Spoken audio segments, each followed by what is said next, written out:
Bonjour, je suis Pascal Chaubeau, je suis le fondateur de la marque de cosmétiques Ozentia, je suis de la Guadeloupe et de la Martinique, papa de deux beaux enfants et donc voilà. Bien évidemment, lorsque j'ai créé Ozentia, je souhaitais créer effectivement une marque de produits cosmétiques qui allait traiter des problèmes d'alopécie dans la mesure où dans ma famille effectivement je connaissais des personnes qui avaient ce type de problème.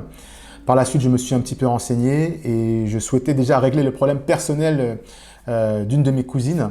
Et donc de fil en aiguille, il est arrivé certaines péripéties qui ont fait que je suis arrivé dans les produits Ozentia, dans la cosmétique. Les produits sont à base de cactus, de gingembre aussi, d'aloe vera, de fleurs d'hibiscus.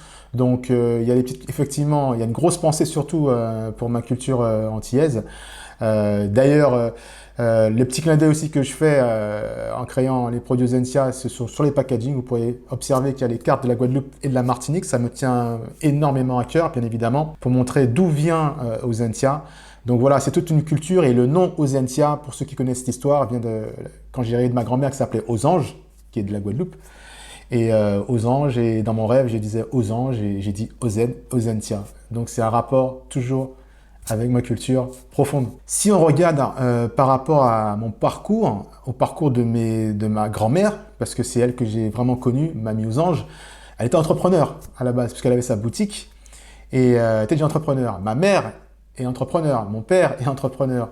Mon grand-père était entrepreneur aussi, était cordonnier à l'époque.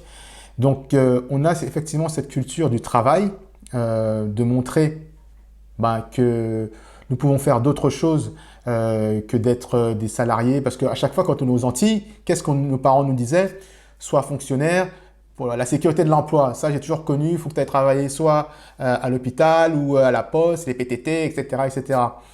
Et moi, du fait de mes ascendants, hein, en fait, moi, j'ai eu la culture de l'entrepreneuriat très rapidement, en fait. J'ai arrêté qu'au bac, hein, bac comptable. Je voulais pas aller, j'avais les capacités de continuer, sauf que la vie que j'ai eue, donc j'ai vécu avec mon père, parce que je suis parti après le cyclone Hugo en France, et finalement on est resté vivre avec mon papa.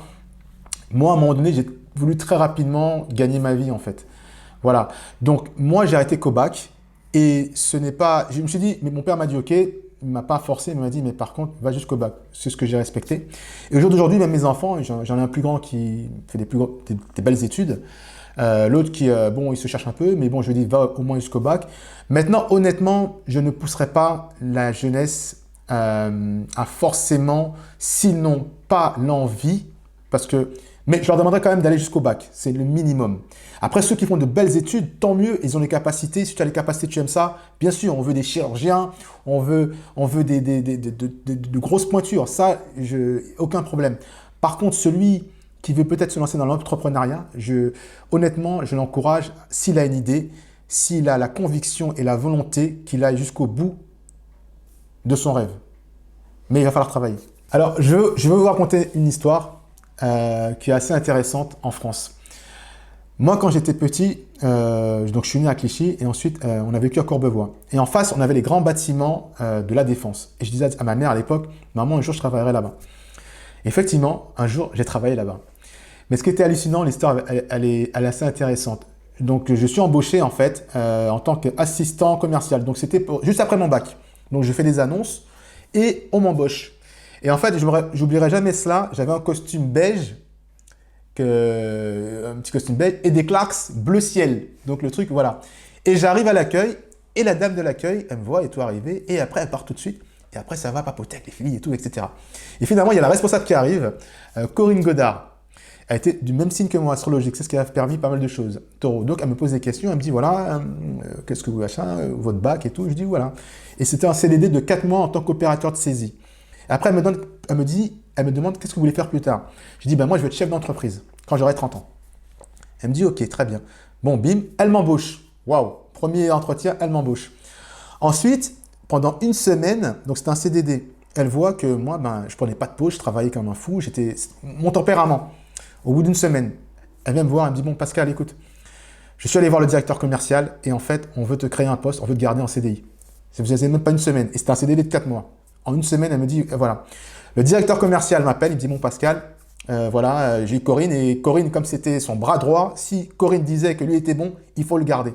Il me dit voilà, combien tu veux et tout. Moi, je savais pas trop. Je dis ben 1200 euros par mois et voilà. Mais je parlais en brut, j'aurais dû parler en net. Bon, bref. Mais ok. Et il me crée ce poste d'assistant commercial. Bim. Donc après, t'avais deux personnes qui étaient là, mais c'était des stagiaires, mais qui allaient être embauchés. Mais eux qui étaient en BTS, etc. Et qui sont allés le voir, ils disent à Patrice, mais je comprends pas, tu l'as embauché à tel prix, or que moi je fais des études. Hein. Il a dit écoute-moi bien, c'est pas mon problème. Je l'embauche à ce prix-là, terminé. Il est bon, il est bon.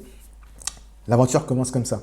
Par la suite, 2 ans après, donc je rencontre ma compagne qui est devenue la mère de mon premier garçon. Et là, je me dis, waouh, tu as 21 ans, il va falloir que tu trouves, faut que tu gagnes plus d'argent. Et là, je vais voir le directeur commercial de l'époque. Donc, c'était plus Patrice, c'était un autre. Et je lui dis, le directeur régional, pardon. Et je lui dis, je voudrais passer, parce que après, j'étais passé assistant commercial, mais je lui dis, je voudrais passer commercial. Pourquoi? Parce qu'on gagne plus d'argent. Il me dit, oh Pascal, vraiment, je ne vois pas du tout de mon équipe. Ouais, je venais de citer Nanterre, bon, pour lui, voilà. Il fallait tout, c'était en mode école de commerce. J'ai dit, ok, pas de problème. Entre-temps, il se fait virer. Un autre directeur régional arrive. Et c'était son pote. Donc, toujours, étant, il me dit, et je lui dis, il me dit, non, Pascal, je ne vois pas du tout de mon équipe. Voilà, parce que Nanterre et tous les autres, j'avais pas le cursus. Sauf qu'entre-temps, un directeur commercial arrive, change. Monsieur Pessa, Richard. Et là, je vais le voir. Il me dit, Pascal, ok, pas de problème. Par contre, le matin, tu seras assistant commercial. Et l'après-midi, tu seras commercial. Tu iras sur le terrain. Donc, tout le monde avait les voitures, téléphone portable, machin, truc. Et moi, j'avais le RER et j'avais des lecteurs de chèques parce que je vendais de la garantie de chèques. Écoutez bien ce qui va se passer. Donc, les commerciaux qui étaient à temps plein, école de commerce et tout, ils signaient par mois, allez, 4-5 contrats par mois. Moi, je signais 7 contrats. Écoutez-moi bien, 7 contrats par mois, sauf que j'étais à mi-temps. Eux, ils signaient 4 contrats par mois, or ils étaient à temps plein, moi j'étais à mi-temps, et le matin, assistant commercial, l'après-midi, voilà. Ensuite, le directeur commercial commençait à avoir des trucs. Ensuite, qu'est-ce qui s'est passé? C'est que je signais en fait 20 contrats, quand ils m'ont mis à temps plein, 20 à 25 contrats par mois. Tous les commerciaux, sud et nord, m'appelaient chaque début de semaine, t'as combien de contrats, t'as combien de contrats? Et je n'oublierai jamais ça parce qu'à la fin de l'année, mon directeur régional qui me disait qu'il ne voyait pas du tout dans mon équipe, chaque semaine il m'appelait, bon Pascal, je compte sur toi parce que les autres sont à la rame. Hein. Donc c'est moi qui faisais le chiffre de l'équipe. Et à la fin de l'année, les Américains sont venus me décerner un award. J'avais explosé le chiffre. Et à 21 ans, j'avais gagné 12 000 euros. Ce qui était énorme pour un gamin de 21 ans à l'époque, 12 000 euros qui tombent, voilà, j'avais tout explosé. Donc vous voyez, je venais de citer, on ne te voit pas du tout dans mon équipe, mais la force. Voilà, la volonté. Ensuite, donc moi, je passe ensuite responsable grand compte, etc., etc. Par la suite, bon, ça ne me plaisait plus, parce que ça faisait plus de 10 ans que je travaillais dans cette société. Et ce qui s'est passé, c'est que j'ai organisé mon départ. Donc, je me suis fait, j'ai une bonne étoile qui était là-bas, qui m'a dit, Pascal, tu devrais te faire élire CHCT, comme ça, derrière, on va négocier ton départ. J'ai négocié mon départ, j'ai écouté ce qu'il m'a dit, j'ai gagné beaucoup d'argent. Donc, je suis parti, et j'ai dit, tiens, en même temps, il y a mon deuxième fils qui arrivait. Donc j'ai dit, bah, je vais arrêter et j'avais un peu d'argent de côté et m'occuper de mon fils, sérieusement. Entre-temps, il y avait un autre directeur régional qui était un collègue à moi, qui était parti chez un concurrent et il me débauche. Il me dit, bon, tu sais que tu arrives, mais je veux que tu viennes. Je réfléchissais et j'y suis parti. Et entre-temps, donc je pars dans cette nouvelle société, la concurrente de mon ancienne société, mais entre-temps, il y a mon oncle des Antilles qui travaillait pour Revlon depuis des années. Et moi, quand j'étais petit, je le voyais toujours avec la marque Revlon. Et qui dit à ma mère, bon, j'ai une nouvelle marque là qui s'appelle Nairobi, que j'apporte des États-Unis, je produis pour les cheveux. Ça serait bien qu'un de tes fils en France voilà, puisse faire la distribution. Et je dis, ah merde, mais Banco, j'ai un peu de côté, j'ai dit, bien sûr, je m'associe à mon oncle.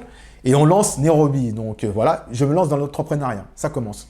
Donc nickel, pendant 1 an, 2 ans, tous les salons de coiffure, c'était des bons produits. J'importe de Miami, on fait des shows. Les Américains, ils viennent, on fait des shows. C'était top.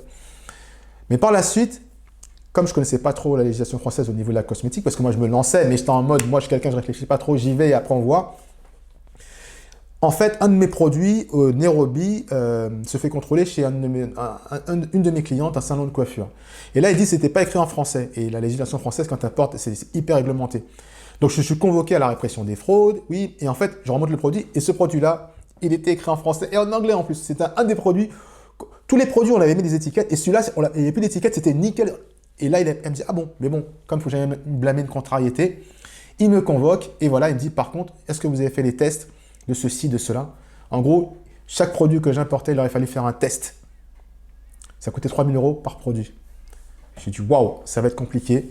Et j'appelle mon oncle, je dis écoute tonton, c'est compliqué. On appelle les Américains parce qu'il nous faut qu'ils nous donnent la recette de leurs produits, qu'on puisse faire les tests, au moins sur 2-3 produits. Ils voulaient, oui, un jour ils veulent. Après ils me disent ouais mais Coca ne donne pas ces machins. Bon bref, une usine à gaz. J'ai dit laisse tomber. Et c'est un des personnes avec qui je travaillais. C'est un commercial que j'avais recruté de par mon oncle les Antilles qui le connaissait. Et qui me dit mais écoute Pascal, pourquoi tu te prends la tête? Pourquoi tu ne crées pas ta marque en France? Tu vois? Tu parles de problème d'alopécie et tout en plus, pourquoi tu ne ferais pas ta marque en France avec un laboratoire? Je dis, mais il a raison. Et c'est là, bim, une contrariété m'a envoyé sur Rosentia. Et c'est parti comme ça. Moi, en fait, je suis quelqu'un, j'ai un tempérament, je vais au fond et terminé, je fais ce que j'ai à faire. Il faut savoir une chose, trouver un laboratoire, ça, c'est pas le plus compliqué. Donc après, quand je suis rencontré mon laboratoire, c'est lui dire ce que je savais, par rapport à ce que la barre que je distribuais, qui était très bon, on l'a reproduit. Donc déjà, je disais, bon, ça fonctionne bien, est-ce que c'est compatible si on fait ça? Donc voilà, donc on a fait tous les tests, etc. Tests en labo, ça fonctionnait, etc. Donc à ce niveau-là, c'est pas le plus compliqué. La seule chose que quand j'ai négocié avec mon labo, parce que vous savez, tu sais, quand les marques de cosmétiques vont voir un labo, en général, ce qu'ils vont, c'est acheter un prix. Qu'est-ce que j'entends par là? Acheter un prix, ça veut dire qu'ils se disent, au labo, voilà, moi je vais faire des produits cosmétiques, mais il faut que ça me revienne le coût le moins cher possible. Alors, le labo, il dit, ok, il n'y a pas de problème, mais ne me demande pas d'efficacité et que cela fonctionne. Moi, j'ai fait l'effet inverse, j'ai dit, écoute, moi je veux que ça fonctionne, je veux que tu me mettes le maximum de vitamines et de protéines, et moi je veux des résultats. Il me dit, ok, mais ça va te coûter cher. J'ai dit, c'est pas grave. Je ne le répercuterai pas sur le coût pour mes clients. Au contraire, à un moment donné, je gagnerai sur le volume. Donc, cette partie-là, j'avais cette partie-là. Donc, les produits, j'avais fait tester un peu à des membres de ma famille, etc. Des résultats de fou. Donc voilà. Une fois que j'avais cette conviction que le produit était bon, d'accord, il faut la partie la plus importante, parce que tu n'es pas connu.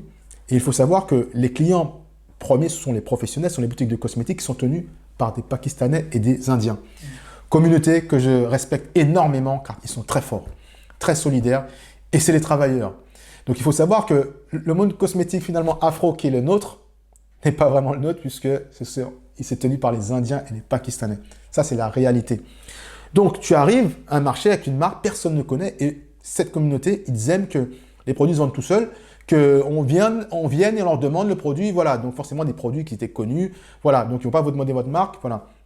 Donc moi, comment ça s'est passé? J'allais faire du porte-à-porte, j'allais voir les boutiques, beaucoup de portes fermées puisque les personnes ne me connaissaient.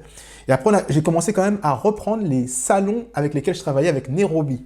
Je me suis dit, bah tiens, parce que j'avais déjà une porte d'entrée. Donc le travail avait déjà été fait. Donc j'ai commencé comme ça. Ensuite, le bouche-oreille, puisque bien évidemment, les boutiques commencent à avoir les informations qui proviennent des salons de coiffure. Et petit à petit, ceux qui me fermaient les portes, les ont ouvertes, etc. Et voilà, mais c'était un combat de longue haleine. J'avais une clientèle, je leur amenais un produit qui allait leur faire gagner de l'argent, donc eux, ils ne voyaient pas de couleur. Et moi, j'ai jamais ressenti... moi, je travaillais en fait. Je suis en France, je travaille. Si t'es bon, si t'as le bon produit, t'y vas, terminé. Donc effectivement, moi, à ce niveau-là, j'ai pas ressenti ce type de problème en fait.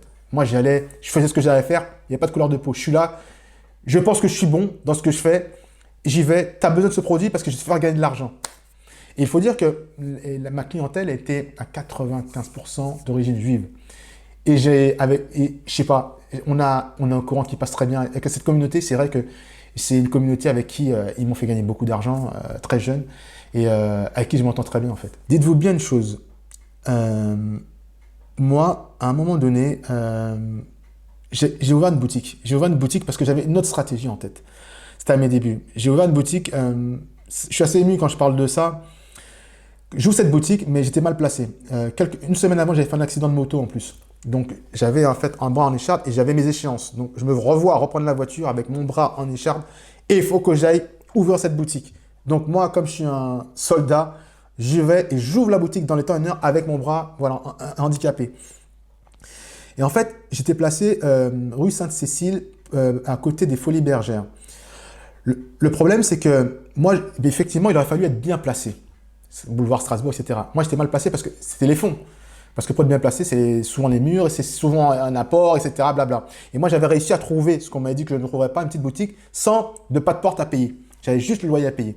Donc, je n'étais pas bien placé dans le secteur, voilà. Donc, les jours étaient très durs, puisque je n'avais pas la clientèle qui arrivait. J'avais décidé d'arrêter avec les professionnels pour que tout le monde se concentre pour venir à la boutique, mais je n'avais pas les fonds suffisants pour pouvoir tenir. Donc, je me revois encore aller dans les petites toilettes, pleurer tellement c'était dur. C'était même une période, le midi, je ne mangeais pas, parce que je ne pouvais pas en fait. Je n'avais jamais raconté ça, mes proches l'ont su après. Ma femme ne le savait même pas, mais il y a des midis, je ne mangeais pas. Et c'est des potes qui venaient des fois, ils ne savaient pas, mais tiens, tu vois, c'était chaud, c'était chaud. Mais comme dans la vie, Dieu est grand et il connaît son fils. À un moment donné, il y a un mec qui vient me voir, Will, il s'appelle Will, et il me parle de faire de la publicité sur une chaîne IDF.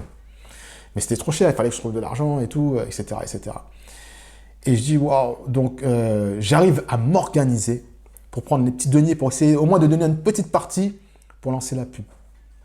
Je ferme la boutique parce que c'était trop chaud. Je suis dégoûté parce que j'avais tellement investi de mon temps, de mon énergie, de mon amour pour Ozentia. Je ferme. Et j'ai dit, bon, je vais lancer cette pub. Dieu est grand, ma marque, elle décolle. Ma marque, elle décolle. La pub, elle passe à la télé. Et là, Ozentia est demandé partout. Toutes les boutiques demandent Ozentia. Pack. Les médias, c'est hyper important, la communication. Je dis toujours, Coca qui est Coca font de la pub. Or qu'ils n'ont pas besoin de faire de la pub. McDo qui est McDo fait de la pub. Ils n'ont pas besoin de faire de la pub. D'accord? C'est pas toi petit, comme moi je suis, qui n'a pas à faire de la pub. Après, à mon niveau, mais tu dois communiquer. Et tu le vois, quand il y a de la communication qui se fait, voilà, parce que je me dis toujours, j'ai des bons produits, mais il faut que les gens ils sachent, soient au courant, mais tu es obligé de communiquer. Quels que soient les biais, il faut que tu communiques, c'est hyper important. Et maintenant, le produit le plus vendu, c'est le pack pouce optimal. Il faut savoir une chose, l'extrême repousse à l'époque, parce que comme je l'ai dit hein, dans l'interview, en fait, c'est que mon labo, en fait, je lui ai demandé à la base de me faire des produits qui fonctionnent. Et mon labo m'a tout de suite dit, ça va te coûter cher. Je lui ai dit, aucun problème. Donc forcément, voilà. À l'époque, je vendais l'extrême repousse 16,90 €, même 17 € pour le particulier. Ce qui était un prix pour moi finalement pas si haut que ça dans la mesure les bienfaits que cela amène. Comme je vous dis, j'ai des personnes qui avaient des problèmes d'alopécie depuis 10-15 ans. Grâce à Ozentia, ça a été résolu. Et des fois, elles me disent merci Seigneur d'avoir mis Ozentia. J'ai des témoignages sur mon chemin parce que ça faisait des années, rien ne fonctionnait. Non, parce que derrière, j'investis. Au jour d'aujourd'hui, l'extrême repousse, il sera vendu sur mon site à 10,96 €. Donc forcément, vous êtes conscient que je fais moins de marge. Mais c'est quoi mon but? Je me dis, mais non, il ne faut pas qu'il y ait qu'une catégorie qui puisse bénéficier des résultats, bénéficier des problèmes qu'elles ont peut-être depuis des années, elles sont obligées de mettre une perruque, ça leur gâche, surtout pour une femme, ça lui gâche sa vie d'avoir un trou, comme ma cousine, au niveau du crâne, obligée de cacher ça, mettre des perruques, l'été il fait chaud, etc. J'ai dit, ben, on va baisser les prix. Et là, ça cartonne. Pourquoi? Parce que tout le monde peut acquérir les produits Ozentia et se soigner avec Ozentia. Donc moi, je sais qu'au final, je gagnerai sur le volume. Ce qui est très important, effectivement, c'est déjà quand tu es avec ton labo, lui, il connaît. Surtout parce qu'il y a toujours des nouvelles législations de produits qu'on peut mettre. Tous les produits Ozentia sont sans parabènes, sont véganes, 98% d'extraits d'origine naturelle. Bah, c'est simple. Pour pas trop tomber, il faut quand même une petite part de chimie pour avoir des résultats. Médicaments, vous savez très bien comment ça fonctionne. Il faut quand même une petite part, mais on la réduit. On va maximiser les produits plus naturels qui vont permettre d'avoir des résultats. Mais en fait, c'est juste, il faut mettre le prix. Il faut mettre le prix, c'est tout. Il n'y a pas autre chose que ça. Il faut mettre le prix, avoir les meilleures matières premières naturelles possibles. Mais cela, c'est un coût. Et c'est comme je vous le répète, et je vous le dis, hein, c'est vraiment par rapport au coût que je mets dans les matières premières. Voilà, c'est le coût, tout simplement. Alors, bien évidemment, utilisez le pack pouce optimal Ozentia, mais il faut foncer, il faut y aller, il faut. Des fois, je rappelle, j'ai eu des commentaires des gens. Ah, mais j'avais un doute. Non, parce qu'en Sénègue, non, faut pas avoir de doute. Les Noirs font des belles choses. Moi, je suis fier de parler d'un de mes cousins qui est chirurgien. Il a une spécificité. Le monde entier vient de se faire soigner chez lui en Martinique D'accord? Parce qu'il a une spécificité qui est énorme. Donc, faut arrêter parce que bien souvent, les gens, j'ai l'impression qu'ils n'ont pas confiance en nous. Ils pensent que si on n'est pas dans le zouk, si on n'est pas dans le foot, si on ne peut pas faire d'autre chose. Non, non, arrêtez ça tout de suite. Ozentia, ça fait 14 ans que je suis derrière la marque. Allez voir les commentaires. Si vous souffrez d'alopécie, utilisez le pack Pousse Optimal Ozentia. C'est tout. J'étais pas conscient.